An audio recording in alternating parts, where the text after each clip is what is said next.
So dito guys, nakilala ko yung Alpha sa yung Hanabi. Sila yung nag-trash talk sa akin noon ng rank ko. Tapos ngayon nakalabang ko sila kaya pagandahan natin sila. Kaya ngayon yung Hanabi yung pag-iinteresan natin. Pero ala ko talaga siya yung siya yung mapag-iinteresan ko. Tapos dito nag-check lang ako kung nag-aasim yung Hanabi. Basta ako pagka level 4 ko, dadalawang ko ako yung MM namin para mabigyan ko rin yung Hanabi. Pero guys, nabigyan ko naman dyan yung Hanabi. Kasi yung Florin talaga guys, ang hirap niya kalaban lalo na pagka may nag-ulti siya.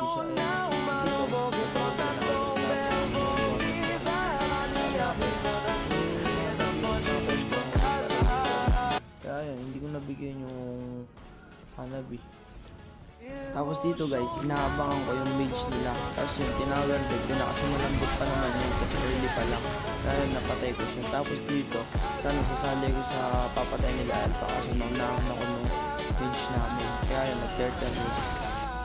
Tapos dito, mag-clear lang sana ako sa mid kasi nakita ko yung mage nila. Kaya yun, kinomboan ko na kasi malambot pa naman siya. Pili ko dun sa hanggang sa faction. Tapos dito nakita ko yung Hanabi nila mag-isa sa gold lane kaya yung binigyan ko na. Tapos nag-visit ata sa akin yung Alpha. Hindi na ako tinigilan simula nung late game. Tapos dito guys, bibigyan ko sana yung CC nila, bibigyan sana namin. Kaso napagaling yung CC, na-dodge niya yung ulti ko, yung mga bait ko, na-dodge niya. Tapos napagdikit niya pa kami ni Pobius. Kaya yun, kung di dumating yung tank namin, nabigyan sana ako. Tapos yun, pupunta na lang sana ako ng mid. Chinek ko muna kung may blue yung. Tapos dito guys, nagka-clash, nabigyan dito yung Pobius namin. Pero hinahanap ko talaga yung MM, yun talaga yung tipo ko kasi yun yung part of the game. Tapos yun, nabigyan ko dito yung MM, pero yung Pobius namin, nabigyan din. Pero good trade yun. Tapos dito guys, sinaabangan ko yung mage na ako lalabas para mabigyan ko na. Pero nakita ko yung CC doon, nagka-clash. Isa pupunta sana ako, pero hindi ata ako nakita ng Alpha, kaya kinombuhan ko yung Hanabi niya. Tapos yun, napatay ko. Nakahabuli sana ako ng Alpha dito. Kaso nakita niya dito guys, magpa-farm lang sana. Kunin ko lang sana yung blue na to. Kaso yung CC na lumabas pa doon. Tapos yun, bibigyan na namin yan. Pero ano ako muna yung blue. Tapos yun, umatas niya yung Alpha. Nung nakita niya papunta ako sa kanya. Neto, magaling yung ano namin, yung top namin guys. Yun, tapos yun, nabigyan namin. Ngayon nga lang namin nabigyan yun yung CC. Hindi pa, wala pang tora at kung wala pang tak, hindi na mabibigyan yun. Tapos dito guys, maling-mali ang ginawa ko dito kasi nakita ko yung pinerskill lang ko yung Vexena nila. Akala ko ay yung CC pala nila. Tapos yun, sinugod ko yung CC. Nabigyan ko na may CC dito kaso trade din ako. Maling-mali nga guys. Sayang. Tapos dito guys, tawang-tawa ako sa ginawa ko kasi nakuha na yung Lord ng kalaban. E di sana magre-red lang ako. Tawang-tawa ako sa ginawa ko. Kung di pa sumunod yung Pobius, patay sana ako. Ito niya, magre-red ako dyan. Tapos yung CC, ayun. Tapos susugurin yan nung Pobius namin. Tapos, aatras dito yung CC. Tingnan nyo guys, ginawa ko ata niya. Maling-mali, hindi ko napindot yung second skill. Oh, inuna ko agad yung SS. Tapos yan, nadal siya na naman. Mamamatay na sana ako kung wala kung wala yung Pobius doon. Kung wala yung Pobius doon, patay na sana ako. Tama, wala pa, hindi pa rin tumama yung first skill ko. Napagaling talaga yung CC. Pero nabigyan naman nila yan. Magaling.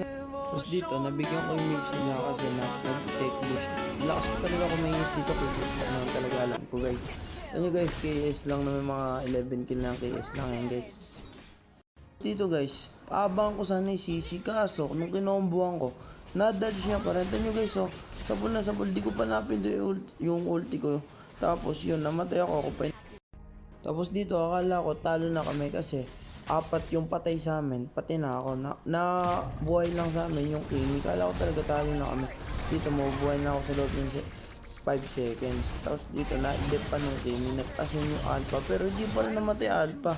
Napakahirap talaga kalaban ng Florin, yung tipong patay na tapos magbihil pa.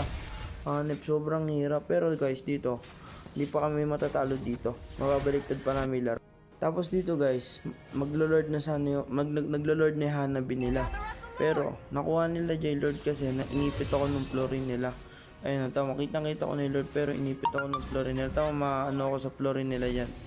Ayun, may stand ako ng Florin nila. Titingnan ko, ayun, nakuha ng Alpha Lord. Kasi nabigyan din ako dito. Ay, mutik pa lang ako mabigyan dyan. Tapos, yun, mauubos ata namin to, maubos namin to. Matitira lang dito yung CC. Tapos yun, nandun yung CC sa mataas. Tapos yun, dinep na nung MM namin. Tapos yung tatlo dun sa baba. Kaya yun, naabangan ko na sana yung CC dito. Tapos dito guys, Edna sana, kaso nabigyan pa yung MM namin dito. Pero nabigyan naman nung mage yung core nila si Alpha. Tapos dito guys, nagulat din ako sa ginawa nung mabilis oh. Tama, nakapag-ice siya agad. Nag-buy and sell siya. Tapos yun, ako pa nabigyan. Kaya yun guys, yun. Pero na-add naman na ng mga kasama ko dito. Hindi rin naman nila madidep yan. Hindi naman madidep ng Florin niya kasi support lang ng Florin. Pero mayroon pa rin kalaban yung Florin. So, shoutout nga pala sa mga nakalaban ko. Thank you rin sa panonood guys. Please follow, like, and share na lang. Pati na rin sa TikTok. I love you all. Thank you guys. So ayun, gold pa ako. Thank you guys. I love you all. Follow na lang po kayo at heart nyo na lang po yung video, saka po comment na lang po kung ano po yung mga gusto nyong content. Saka guys, nagpapa-tournament nga pala ako ng 1v1. Tapos eto, yung chinek ko yung alpha, siya nga. Ito yung history, tank user yan guys. Tapos tank yan guys. Tapos yung Hanabi, chinek ko rin yan guys. Tanya guys, yung Hanabi, chinek ko rin yan. Sila nga kasi sila yung mga nakalabang ko nung kagabi ba yun, kagabi ata yun. Pero dito hindi ko na check yung history ko, tapos dito naka private yung history. Pero ito Hanabi user talaga to guys.